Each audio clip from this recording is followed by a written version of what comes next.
In this video, we want to just briefly talk about all of the different elements and things that you're going to see within GetResponse Marketing Automation when you're building your workflows. So we're going to introduce you to the different elements and the ways that you'll utilize them in the workspace when creating your workflows. And now, just as a quick disclaimer, you might be noticing these green dots as I am going through the video today. That's simply because I'm going through this interactive tutorial that we have available for GetResponse Marketing Automation within your workflow creator. And so it's basically a way that you could go through and be able to build a workflow that's guided, so you could kind of see for yourself a way that you could build an example workflow with the elements you have available. But maybe if you don't want to go through that video yourself, or excuse me, that tutorial yourself, you could actually just have a look at this video and get an introduction to all of the different elements you have available, all of the different filters, actions, and conditions that you're going to use when creating your workflows. And so you can see here, whenever we've got our workflow creator opened up, you're going to want to, of course, give the workflow a name so you can reference it later. And then you're going to be able to see these different conditions that are available whenever someone is actually going to begin your workflow. So there's these basic ones available, like, for example, subscribes. So a condition of when someone subscribes, we're going to then do this. There's a tag and scoring section for conditions, so if someone has a particular score or tag, and then there's these e-commerce conditions as well. But like I said, I'm going to go through this kind of predefined workflow we have just so you can see an example of a workflow that you could use within your own marketing automation goals. So we're going to click subscribes here, and you can see that the editor opens up for us, and then we can see kind of the ways in general that this workspace is arranged. So this is our general workspace here. We actually build our workflows, and to the right is where we'd be able to actually, edit and add the different elements that we want into our workflow. And again, you can see these things grayed out simply because of the way us going through the interactive tutorial together. But however, we're going to see that we've got this one enabled because we're going to actually utilize the send message action.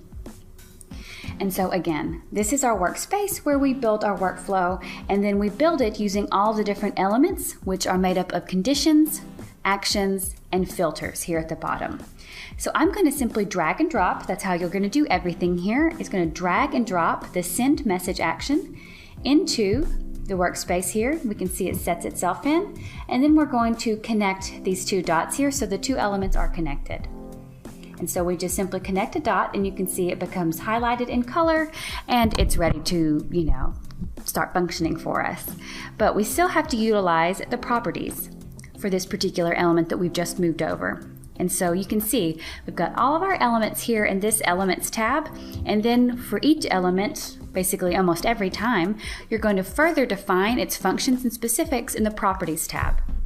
And so over here, we want to define more specifically what message we're going to be sending to someone when they subscribed via our form. So I'm going to choose this tutorial message here.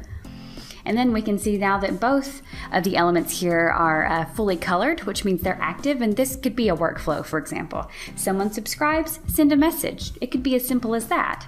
But of course, we do want to extend this workflow just a bit more. So I'm going back to the Elements tab. And now I want to see if anyone has actually opened this particular message. So I'm going to move it over, and you can see it goes into its place. And then yet again, remember we need to click connect these two dots so that it is now a part of this workflow I'm creating. So we connect the dots, and then actually want to go ahead and check if someone has actually clicked a link in the message, because we're checking have they opened, but also have they been clicking. These are two important things for us to start to discern. So I'm going to move over this link clicked condition over here, and I'm connecting it to this yes connector. So what this means is that someone signs up, we're sending them a message, we're checking here if they've opened the message, and if indeed they've opened the message, I want to now check, did they click any of the links? So that's how the path is working. If they opened a message, we want to see if they clicked a link. And so for this link element in particular, we want to define the properties a bit more, and we want to actually specify a link. So we want to specify a specific link. We want to know if they clicked it. And so we have to go through this process to choose our specific link from a specific message, choosing our message, and then finally choosing the link. And so now we can see this one is fully colored as well. It's active and connected because we are now going to check if a specific link was clicked in that message. Now we want to add an additional action over into this workflow, which is going to be the tag action. So we're moving it over here, dragging and dropping, and connecting the tag action to this negative path, or the no. Was this message opened? No. So we're going to give them a tag. And so when we're doing that, we've moved over this tag action. We want to go over to properties and select the tag. And so at this point, you could create a new tag that you haven't created yet, or you can usually be able to choose from ones that you've created. But in this example, we want to show you that you would create a tag. So I'm going to simply call it inactive 7 because I've created several inactive tags for my example, but you could name it what you wanted. And so we'll add it, and now you can see it's active now. If they did not open this message, assign the tag of inactive 7 to their subscriber profile. Now moving back over to elements, because we've got even more we want to build to this workflow, we want to use this scoring action. So this is a really cool one as well. We could begin to actually score subscriber engagement and behavior, which would really help you, see really who some of your loyal, engaged customers, maybe which ones are kind of lagging behind, and create some strategies like that.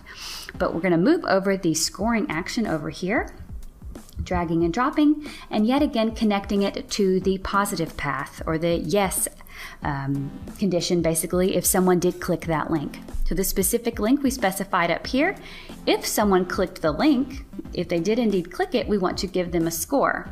So we need to go back to properties and add points. So it's up to you how you set up your own scoring system. You need to define for yourself how much opens are worth to you, clicks, different subscriber behaviors and actions that they could take. What is it worth to you? 10 points, 100 points? So you'll set up your own scoring system if this is a way that you want to start valuing your customers or subscribers in some way. I'll say 100 points. And so if someone clicks this link, we're going to give them 100 scoring points.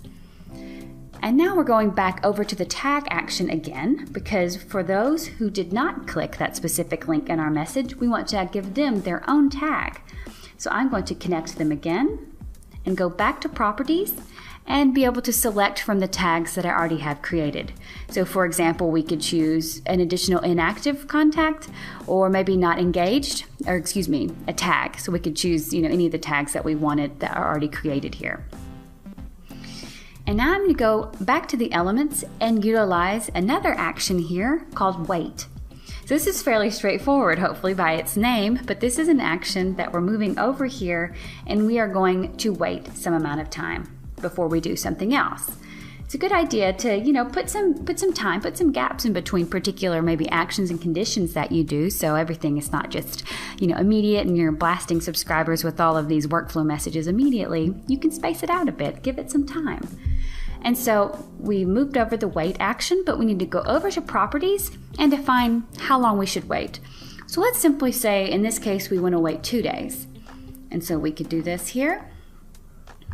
So after we've added 100 scoring points to our clickers, we're going to wait 2 days, and then we're going to send them another message. So dragging over the send message action, connecting it to our 2-day wait period, and you can see our workflow, our interactive workflow has ended, but I think you can kind of guess how this is going to go.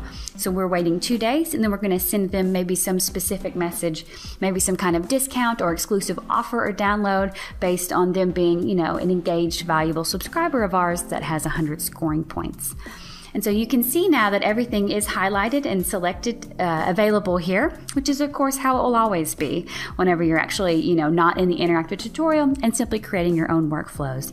So I hope you guys feel a little bit more comfortable with what you're going to find and how you're actually going to work within the workflow editor by utilizing conditions, actions, and filters and building your workflow within this workspace here.